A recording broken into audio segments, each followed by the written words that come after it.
has this 1950 IHC W4 being driven by his son Paul and assisted by great-grandson and great-granddaughter Tyler and Molly.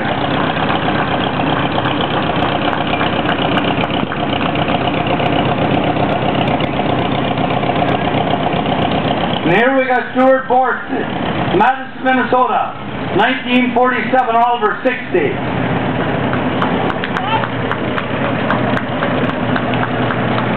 Coming down next is a display from Kibble Equipment, brand new, state-of-the-art, John Deere model 55, three-row corn picker on front.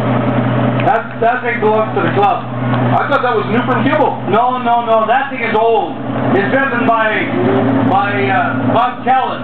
That's the one we used to harvest corn. I thought that was... No, it's been used. Just believe me, I know. You're going to have to sell it at the used tractor? Yeah, it ain't on. Oh, and you only drove it to church on Sunday? No, that was never used on Sunday. Oh, yeah. No, only weekdays.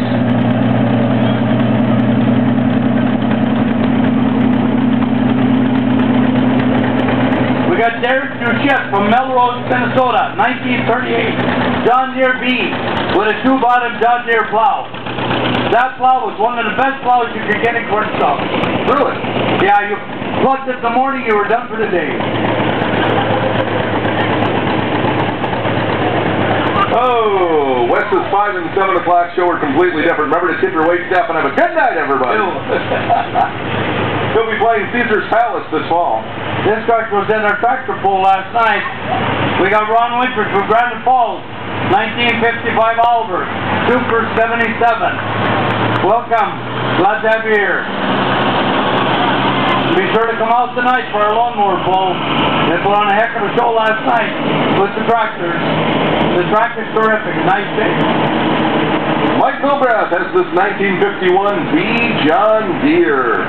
This is what they call a styled John Deere. Has an electric start on it, and the steering column in the front is enclosed. Corey Butler from Clare City, 1944, Farmall 8 with a side-mounted highway mower on it. Pretty sharp unit. Now we got Steve Kuhn, Montevideo, 1939 F20 Farmall.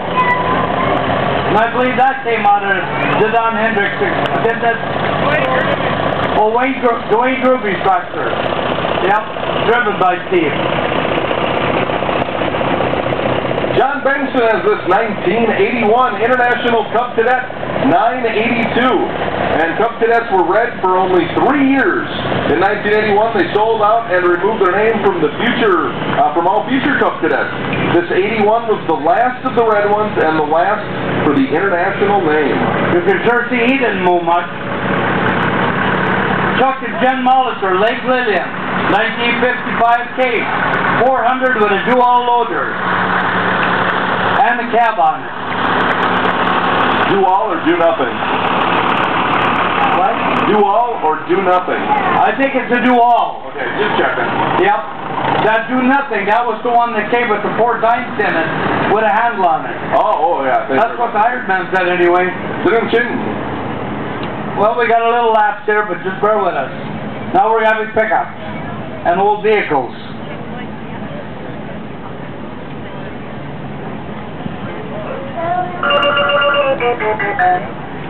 We got entertainment too. This is Sally Phillips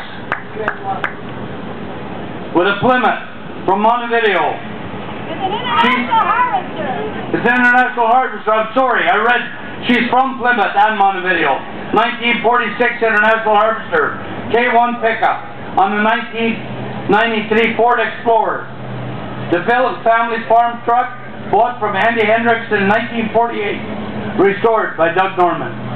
Here's a 1954 Chevrolet pickup owned by Merlin Hanson from Montevideo.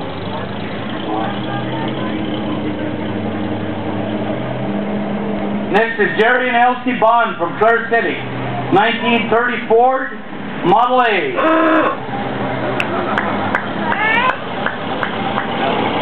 They didn't have to honk that they were passing somebody.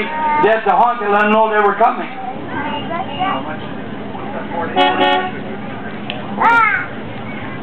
Archie Frolin from the big town of Clarkfield, 1931 Model A Ford. For sale. Archie, how much you want? $95.